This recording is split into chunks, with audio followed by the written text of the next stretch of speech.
South Korea, home to more than 40 million people.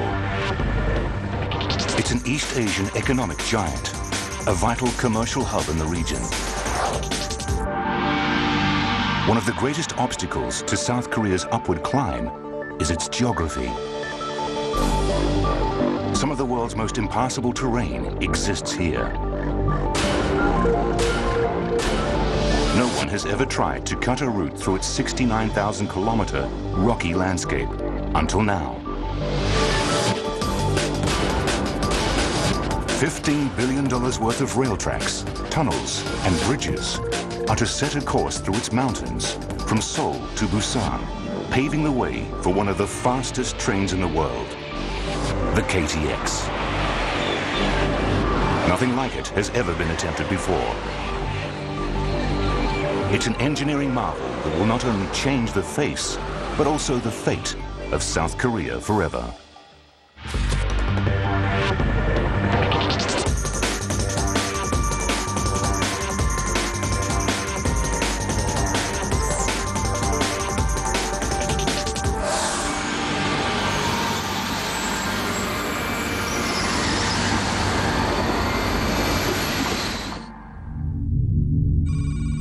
The Korean Peninsula, a rugged finger of land that lies on the East Asian Sea. Nestled within this labyrinth of rocks is Seoul, the South Korean capital.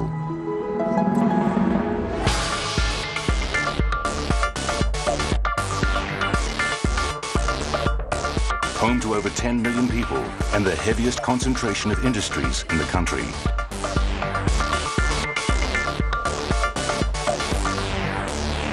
A host of transport systems help connect the busy metropolis to its neighbors.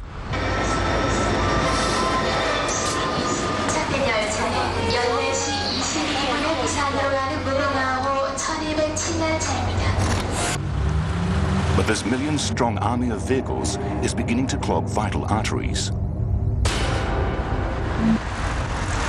Almost every day, things grind to a halt on the 412-kilometer link between Seoul and Busan, Korea's second-largest city at the other end of the country.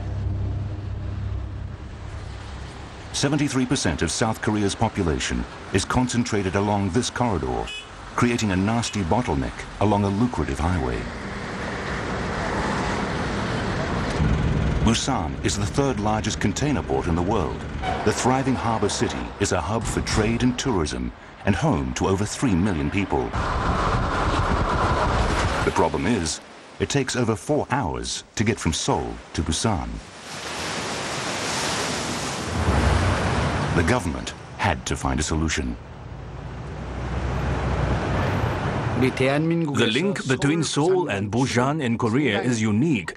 More than 70% of our population and industry is concentrated here. So issues like transportation and logistics between Seoul and Busan are very serious. The task falls on the shoulders of Chung Jong-hwan, CEO of South Korea's rail network. We reviewed many alternatives while thinking how to solve this issue. And we came to the conclusion that it would be best to build a high-speed railway. The effectiveness of high-speed rail has already been proved by the TGV line in France. The network revolutionized public transport, making once remote regions of the country just a train ride away.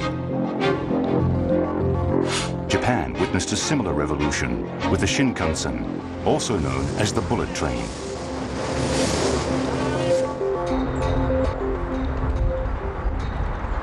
In South Korea, engineers put their heads together to design a new high-speed train, reconfiguring the French TGV model to suit their unique requirements. The biggest difference between the Korean prototype and its predecessor is its size. Weighing in at 770 tons, it's almost twice as big and heavy as the TGV. Its 935 seating capacity also means it can carry 3 times more passengers. The Korean train's radical dimensions will pose some practical challenges. But that's not the only problem. 290 square kilometers of South Korea is occupied by water, so bridges have to be built.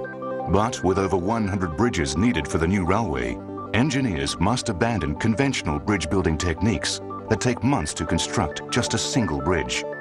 A faster method will need to be devised.